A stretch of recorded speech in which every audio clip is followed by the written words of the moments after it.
রাজন্য ত্রিপুরার উজির বাড়ির কৃতি সন্তান ধবল কৃষ্ণ দেববর্মনের জীবন অবসান হয়েছে। আগরতলার জিবি হাসপাতালে চিকিৎসাধীন অবস্থায় তাঁর জীবন দ্বীপ নিভে যায়। মৃত্যুকালে তাঁর বয়স হয়েছিল ৮৩ বছর। গত এক মাসেরও বেশি সময় ধরে তিনি অসুস্থ ছিলেন। রক্তে ক্রিয়েটিনিনের মাত্রা বেশি থাকায় কিডনি বিকল হয়ে গিয়েছিল। এই অবস্থায় গত ৯ মে তাঁকে আগরতলার একটি বেসরকারি হাসপাতালে ভর্তি করা হয়। সেখানে ৫ দিন ছিলেন। অবস্থার তেমন কোনো উন্নতি না হওয়ায় গত ২০ মে তাঁকে আগরতলার জিবি হাসপাতালে ভর্তি করা হয়। গতকাল রাতে প্রথমবারের মতো ডায়ালিসিস করা হয়, কিন্তু এরপরই তিনি শেষ নিঃশ্বাস ত্যাগ করেন। ত্রিপুরার সারস্বত সাধনা এবং সঙ্গীতের ইতিহাস ব্যাক্তা হিসেবে ধবল কৃষ্ণ দেববর্মন একটি অনিবার্য নাম। পাশাপাশি রাজ্যের বামপন্থী কর্মচারী সংগঠনের কাছে তিনি ছিলেন অন্যতম এক স্তম্ভ। ত্রিপুরা কর্মচারী সমিতি, উপজাতি কর্মচারী কমিটি, ত্রিপুরা কর্মচারী সমন্বয় কমিটির HB রোড তিনি ছিলেন অন্যতম নেতৃত্ব।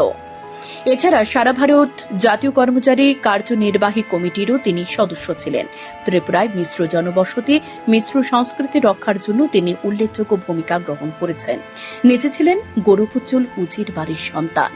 কিন্তু ওনার পিতৃদেব সঙ্গীতজ্ঞ অনিল কৃষ্ণ দেববর্মন ত্রিপুরার শাস্ত্রীয় সঙ্গীত চর্চাকে রাজঅন্তরে সীমায়িত না রেখে যেমন সাধারণের ছড়িয়ে দেবার ক্ষেত্রে অগ্রণী ভূমিকা নিয়েছেন, ঠিক তেমনি পিতার পদাঙ্ক অনুসরণ করে ধবল কৃষ্ণ দেববর্মন রাজ্যের শান্তি সম্প্রীতি রক্ষায় জাতি জনজাতি সবাইকে নিয়ে একসাথে চলার পথ প্রশস্ত রাখতে লিখেছেন অনেক গ্রন্থ।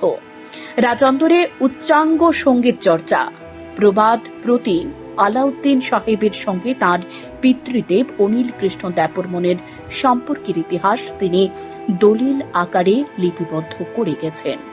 তাঁর জীবন দর্শন সম্পর্কে তিনি লিখেছেন, বৈজ্ঞানিক আবিষ্কার, প্রযুক্তিবিদ্যা ভূগোলের সীমাকে যতই অতিক্রম করুক না কেন, মানুষের সভ্যতার নিশ্চিত লক্ষ্য হচ্ছে এক সুষ্ঠু সমাজ, যেখানে শ্রেণী শোষণ দূরীভূত।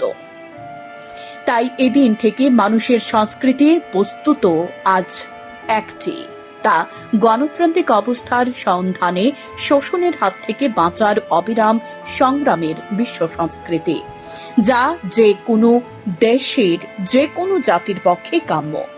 এ বিশ্বাসে জীবনের শেষ দিন পর্যন্ত অতিবাহিত করেছেন রাজ্যের সাহিত্য সংস্কৃতি জগতের অন্যতম স্তম্ভ ধবল কৃষ্ণ দেববর্মন। তাঁর প্রয়াণে রাজ্যের শিল্প ও সংস্কৃতি জগতে গভীর শোকের ছায়া নেমে এসেছে। ত্রিপুরা রবীন্দ্র পরিষদের পক্ষ থেকে বিশ্ববঙ্গ সাহিত্য ও সংস্কৃতি সম্মেলন ত্রিপুরা শাখার পক্ষ থেকে প্রয়াত ধবল কৃষ্ণ দেববর্মনের প্রয়াণে গভীর শোক প্রকাশ করা হয় ও প্রয়াতের শোক সন্তপ্ত পরিবার পরিজনদের গভীর সমবেদনা জ্ঞাপন করা হয়। শান্তন টিভি।